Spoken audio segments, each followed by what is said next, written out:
The Agricultural Adjustment Administration paid planters to plow up a percentage of the crop their tenants had already planted. The money arrived, the price went up, and 23 families got the road. That is the story most people stop at, a New Deal program that hurt the poor. But the actual mechanism is more specific and more troubling than that. Because the New Deal's Agricultural Adjustment Act of 1933 made matters worse not by failing to work, but by working almost exactly as designed. The cotton price recovered, the subsidies flowed, and a particular financial and legal arrangement made it rational for one Arkansas landowner to look at his workforce and start crossing names off a list. This is the story of how that happened, why the families had no legal way to stop it, how a fight inside the federal government itself ended badly for the people it was meant to protect, and how 18 men meeting in a one-room schoolhouse started something that eventually forced Congress to rewrite the rules. Let's go back to where it all began. It is 1933, and the American cotton economy is in pieces. The stock market collapse of 1929, coupled with the drought of 1930-1931, totally destroyed farm income. Cotton, which had sold for around 18 cents a pound in the late 1920s, had cratered to roughly 5 cents. For sharecroppers in the Arkansas Delta, families who worked someone else's land in exchange for a share of the harvest, that collapse meant they were already living at the edge of nothing.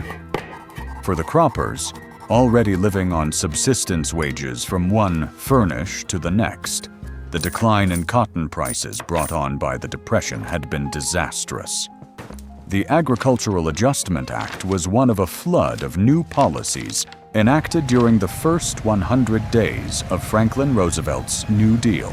It promoted a redistribution of income to farmers who were struggling financially from low prices and continual domestic surpluses in major agriculture commodities. The major program involved paying farmers to take land out of production, with a goal of reducing agricultural output and therefore placing upward pressure on output prices. In Arkansas alone, nearly 100,000 producers committed over 900,000 acres to the program, roughly 25% of the state's cotton acreage. The estimated reduction was close to 400,000 bales. The price of cotton roughly doubled. Arkansas farmers collected $10.8 million in subsidy payments. By its own stated goals, the program worked. And that is exactly where the problem starts. The Chalke was built for landowners. Sharecroppers, tenant farmers, and farm workers occupied a very different position, and the program often made their lives worse.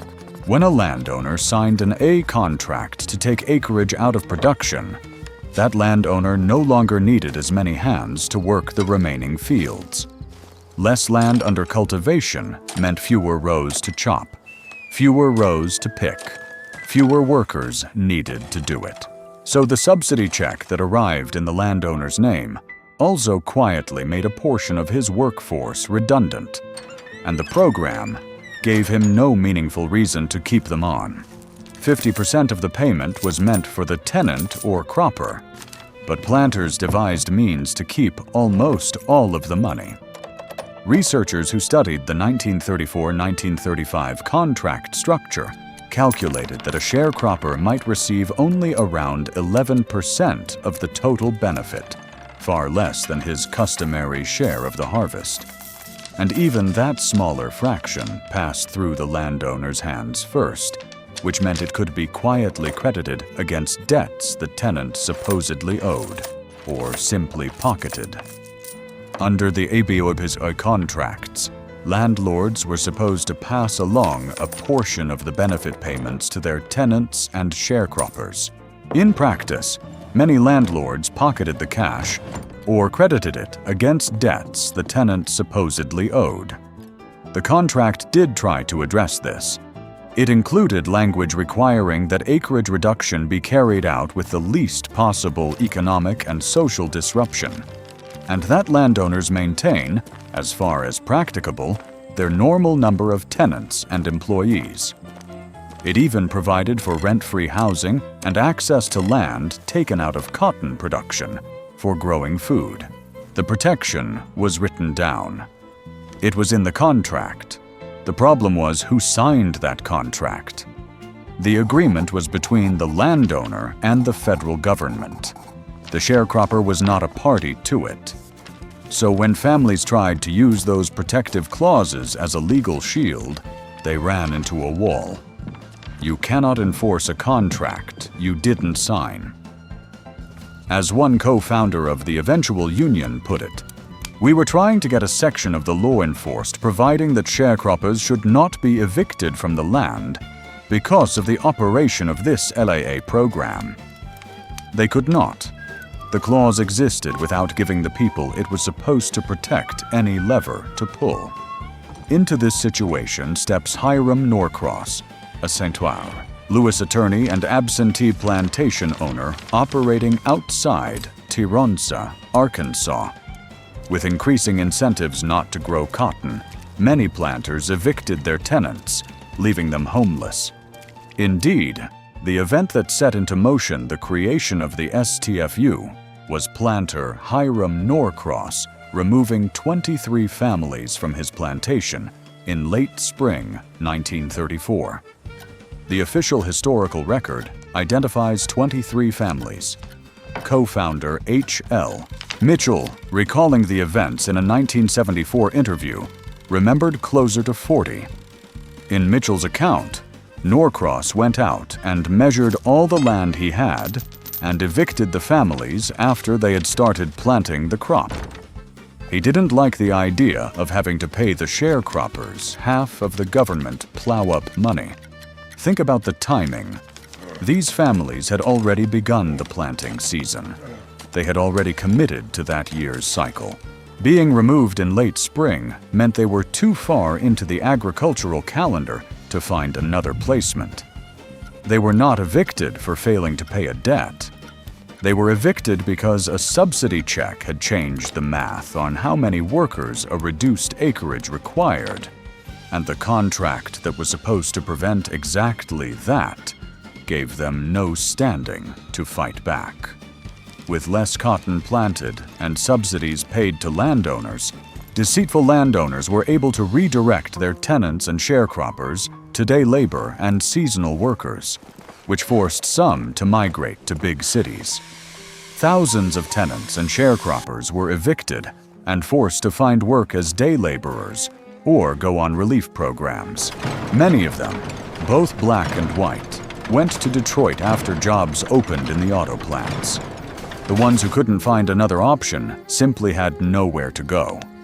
Now, here is the part of this story that almost nobody tells. Because the fight was not only happening in the cotton fields, it was also happening inside the federal government itself. Early in 1935, the 80 Legal Section, headed by Jerome Frank, resolved to take action against evictions. They held that retaining the normal number of tenants meant keeping the same individuals for the contract's duration. But AAA administrators insisted the contract gave landlords latitude to remove any tenants. 2 words, normal number, and the entire question of whether these families had any protection came down to how you read them. Frank's team said those words meant the same people.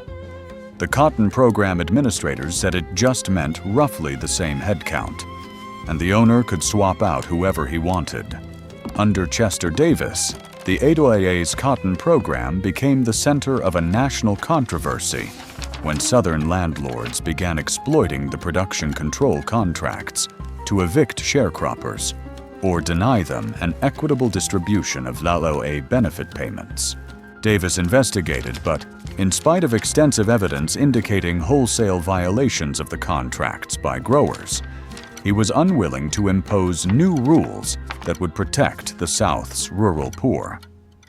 When Jerome Frank, the head of the AA's legal division, tried to impose a stricter interpretation of the contract for the benefit of tenants and sharecroppers in 1935, Davis responded by hastily firing Frank and many of his staff. Agonized by this dispute, but acutely aware of the AA's constituency and congressional backing, Wallace allowed Davis to fire Frank and most of his staff. The people inside the federal government who were trying to make the protective clause mean something real were gone by February 1935. The landlord's interpretation won, and the families in the Arkansas Delta were left with a piece of paper that promised protection and delivered none. So what happened next? The people with nothing to lose built something. In July of 1934, a group of 11 white and 7 black sharecroppers and tenant farmers met at the Sunnyside Schoolhouse on the outskirts of Hiram Norcross's Fairview Plantation, just outside of Taranza, Arkansas, to discuss their situation. At the Sunnyside School on the boundary of Norcross land, a group of 7 black and 11 white men agreed to form a union of tenants and sharecroppers.